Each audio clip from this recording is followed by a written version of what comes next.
Planet Dolan. From creepy abandoned houses to the deep backwoods, the Planet Dolan crew reenacts some of the best true stories from our subreddit about the scariest places we've ever been. I'm Hellbent, and today I'll be your narrator. Number 10 was submitted by Joey Skylinks. While growing up in Arizona, Gergak and his friend Sid were always interested in collecting gemstones. So they would go to nearby ravines to look around and have a good time.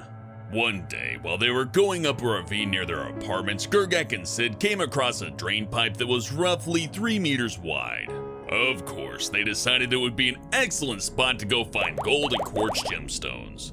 As they made their way down there, they saw a small clearing with very high grass. It was summer, so they were unsure if there would be rattlesnakes, Gila monsters, or other desert critters that would be in their way.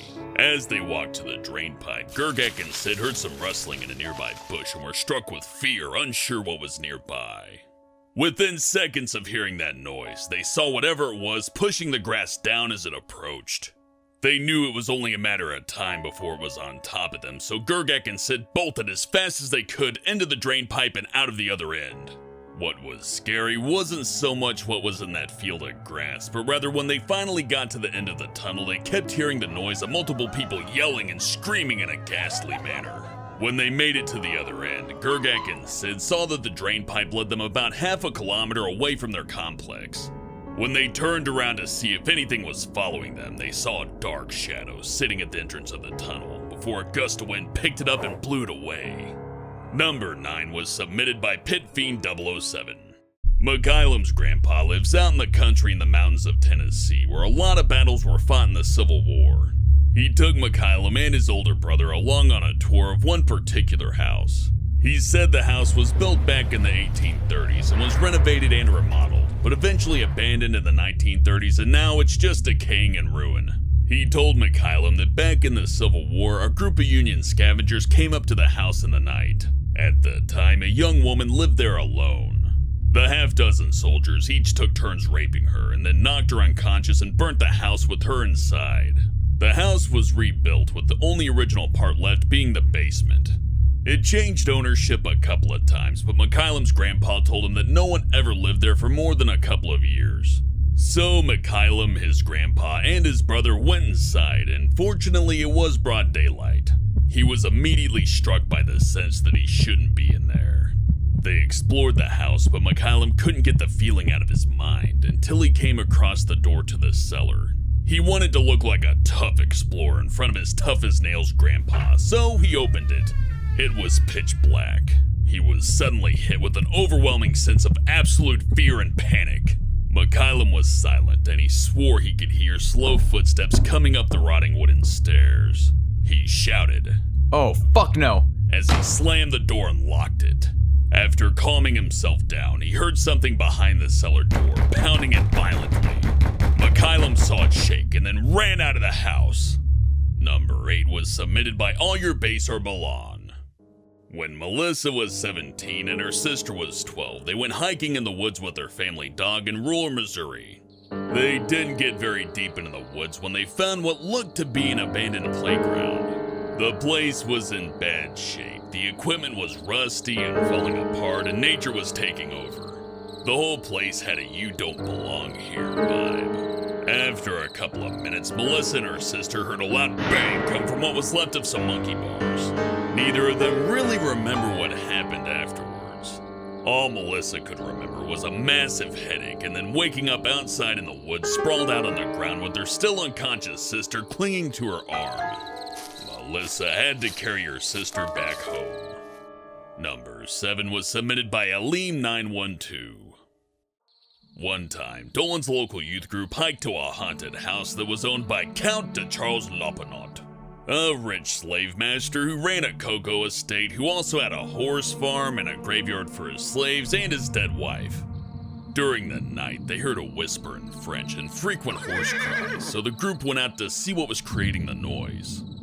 When they heard the whispering stop, which was by a cave where the alleged firewoman or Sukiant lived, they didn't find anything. Heading back to the camp at 3 a.m., they saw a quick flash of fire on the hillside.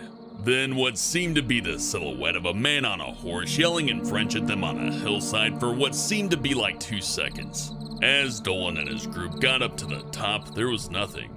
In the morning, as they broke down camp, one of Dolan's friends had a huge purple mark on his back and his tent was destroyed.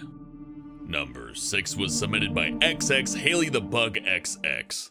There's an abandoned house next to Emoji's house that him and his friends decided to break into because they were bored.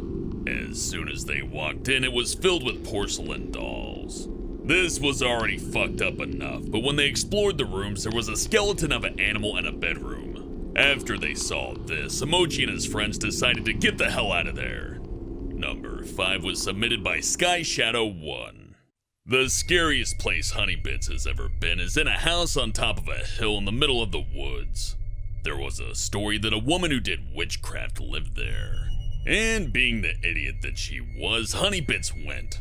When she got there, it smelled like dead animal. There were old broken toys everywhere and the windows were all shattered.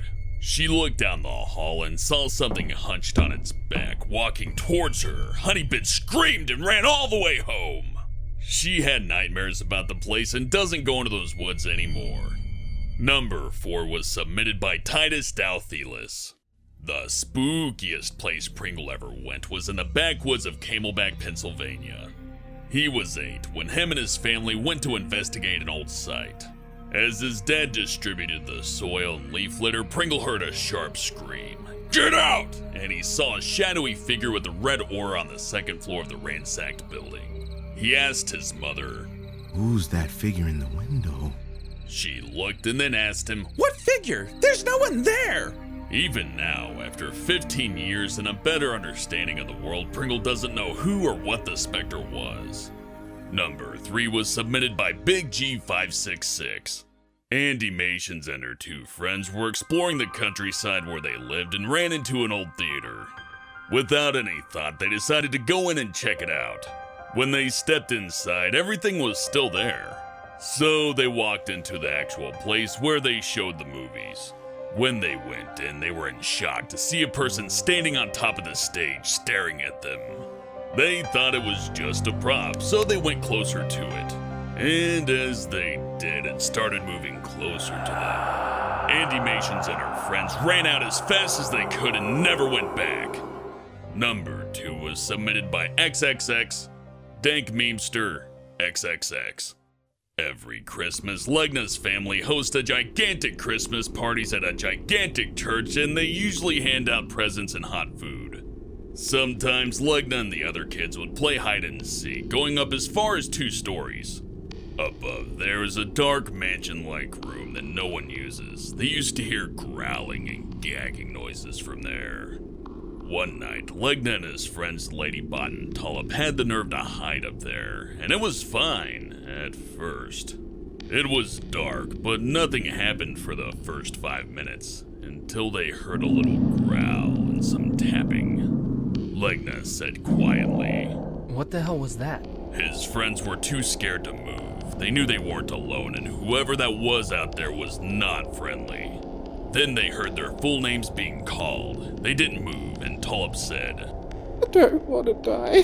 Then they heard loud pawing at the door, and to their horror, they saw an awful-looking figure. They screamed and then ran out of there before hearing the window break. They ran down 2 flights of stairs before seeing their parents and passing out. Later, when they told someone, the person said that a depressed man had hung himself at that window in 1901. What's the scariest place I've ever been?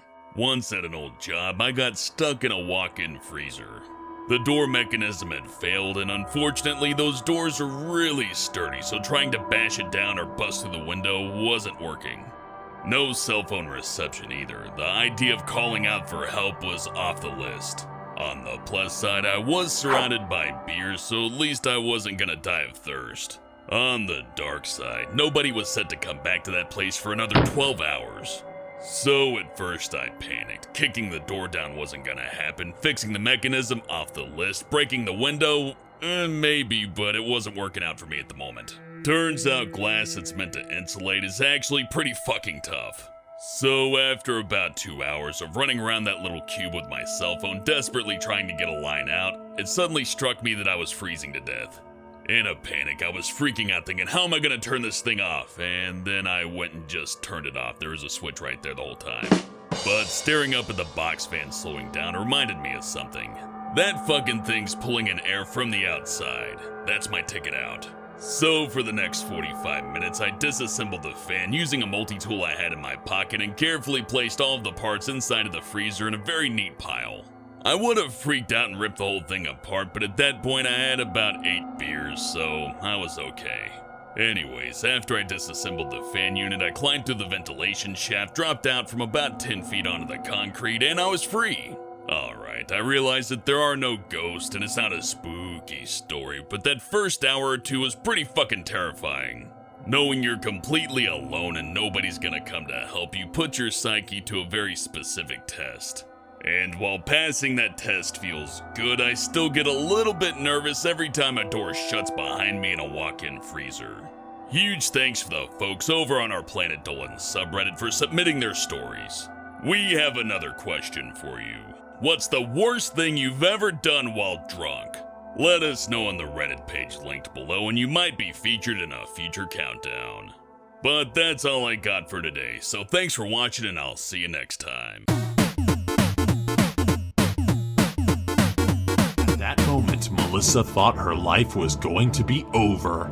That is, until the man said, "You never saw me," and he ran to the next block. After that, Melissa called the police when she got home, but they never found him.